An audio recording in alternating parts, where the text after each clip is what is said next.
हिंदी सुलभ भारती 5वीं कक्षा English medium Maharashtra board. Hello friends, Shringi Gyandhara channel में आपका स्वागत है। तो चलिए आइए शुरू करते हैं। पाठ 7 और बोध। बोध मतलब जानकारी। अब देखिए, अब यहाँ पर हम एक वचन और बहुवचन में किस तरह से शब्दों को बोला जाता है वो पढ़ेंगे। एक वचन का मतलब होता है जिस शब्द से हमको संज्ञा की एक संख्या का पता चले उसे हम एक वचन कहते हैं, और बहुवचन जिस शब्द से हमको संज्ञा की एक से अधिक संख्याओं का पता चलता है उसे हम बहुवचन कहते हैं। तो चलिए आइए शुरू करते हैं। आँख। अब देखिए, इसी के नीचे आँख का बहुवचन दिया हुआ है। यहाँ पर एक आँख है तो हम आँख बोलेंगे, और 2 आँखें हैं तो हम इसको क्या बोलेंगे? आँखें। मतलब एक से ज़्यादा होगी तो हम उसको आँखें बोलेंगे। नेक्स्ट है पेटी। अब पेटी का बहुवचन क्या हो जाएगा? पेटियाँ। तो एक पेटी है तो हम पेटी बोलेंगे, और एक से ज़्यादा है तो हम क्या बोलेंगे? पेटियाँ। लेकिन ये ध्यान रखना है कि जब हम पेटी लिखते हैं तो ट में बड़ी की मात्रा आती है, और जब हम इसका बहुवचन करते हैं तो ट में छोटी की मात्रा होकर के या में चंद्रबिंदु लग जाता है।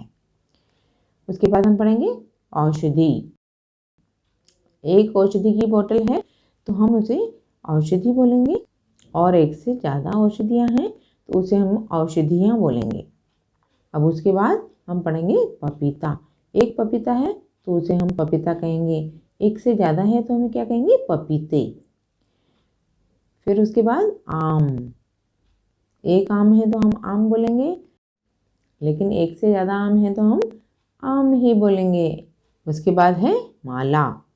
एक माला है तो हम उसको माला बोलेंगे, एक से ज़्यादा मालाएं हैं तो हम मालाएं बोलेंगे, ए लग जाएगा। फिर सिक्का।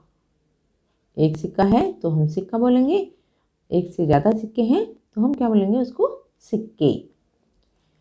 फिर तौलिया। एक तौलिया है तो हम तौलिया बोलेंगे, और एक से ज़्यादा तौलिए हैं तो क्या बोलेंगे? तौलिए। अब इसके बाद हम पढ़ेंगे लिंग। लिंग किसे कहते हैं? जिससे हमको पुरुष जाति और स्त्री जाति का पता चलता है। जिस शब्द से हमको पुरुष जाति का पता चले उसे हम पुल्लिंग कहते हैं, और जिस शब्द से हमें स्त्री जाति का पता चले उसे हम स्त्रीलिंग कहते हैं। तो बंदर पुल्लिंग है और बंदरिया उसका स्त्रीलिंग है। पुल्लिंग होगा तो हम इसे क्या कहेंगे? बंदर कहेंगे, और स्त्रीलिंग होगा तो बंदरिया। अब देखिए, यहाँ पर स्त्रीलिंग दिया हुआ है बिल्ली का, तो उसे हम बिल्ली कहेंगे, और अगर उसी का पुल्लिंग करना है तो बिलाव हो जाएगा। फिर पुल्लिंग में सिंह बोलते हैं और स्त्रीलिंग में सिंहनी। स्त्रीलिंग में गाय होती है तो उसी का पुल्लिंग क्या हो जाता है? बैल। पुल्लिंग में हिरन तो उसका स्त्रीलिंग क्या हो जाएगा? हिरनी। फिर स्त्रीलिंग में नागिन तो उसका पुल्लिंग क्या हो जाएगा? नाग। स्त्रीलिंग में चूहा है तो उसका पुल्लिंग क्या हो जाएगा? चूहा। अब वह पढ़ेंगे समान विरुद्ध। समान का उल्टा होता है विरुद्ध। विरुद्ध मतलब उल्टा, समान मतलब समानार्थी। अब हम यहाँ पर पढ़ेंगे समानार्थी। मतलब जैसे यहाँ पर आँख दी हुई है तो आँख को हम नेत्र भी बोल सकते हैं, आँख भी बोल सकते हैं। दोनों एक दूसरे के समान अर्थ वाले शब्द हैं। फिर उसके बाद वृक्ष, पेड़। तो पेड़ को वृक्ष भी बोल सकते हैं, वृक्ष को पेड़ भी बोल सकते हैं। तो दोनों शब्द एक दूसरे के समानार्थी शब्द हैं। फिर पंछी, पक्षी। पक्षी भी बोल सकते हैं, पंछी भी बोल सकते हैं। दोनों शब्द एक दूसरे के समान अर्थ वाले शब्द हैं। फिर पुष्प, फूल। पुष्प भी बोल सकते हैं, फूल भी बोल सकते हैं। तो ये दोनों शब्द एक दूसरे के पर्याय शब्द हैं, एक दूसरे के समान अर्थ वाले शब्द हैं। फिर द्वार, दरवाज़ा। द्वार बोलो या दरवाज़ा बोलो एक ही बात है, तो दोनों शब्द एक दूसरे के समान अर्थ वाले शब्द हैं। फिर चारपाई, खटिया।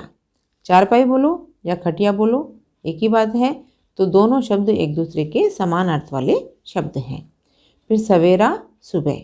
सुबह बोलो या सवेरा बोलो एक ही बात है, दोनों का अर्थ समान है, इसलिए दोनों शब्द समान अर्थ वाले शब्द हैं।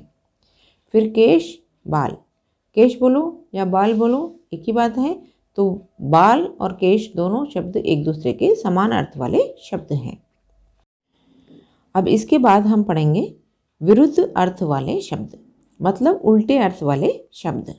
जो उल्टे अर्थ वाले शब्द होते हैं उसे हम विरुद्धार्थी शब्द कहते हैं या विरुद्ध शब्द कहते हैं। जैसे दिन, रात। दिन का उल्टा क्या होता है? रात। ऊपर, नीचे। ऊपर का उल्टा क्या होता है? नीचे। कम, अधिक। कम का उल्टा क्या होता है? अधिक। अधिक मतलब ज़्यादा। छोटा, बड़ा। छोटे का उल्टा क्या होता है? बड़ा। गरम, ठंडा। गरम का उल्टा क्या होता है? ठंडा। सुखी, दुखी। सुखी का उल्टा क्या होता है? दुखी। बंद, खुला। बंद का उल्टा क्या होता है? खुला। आगे, पीछे। आगे का उल्टा क्या होता है? पीछे।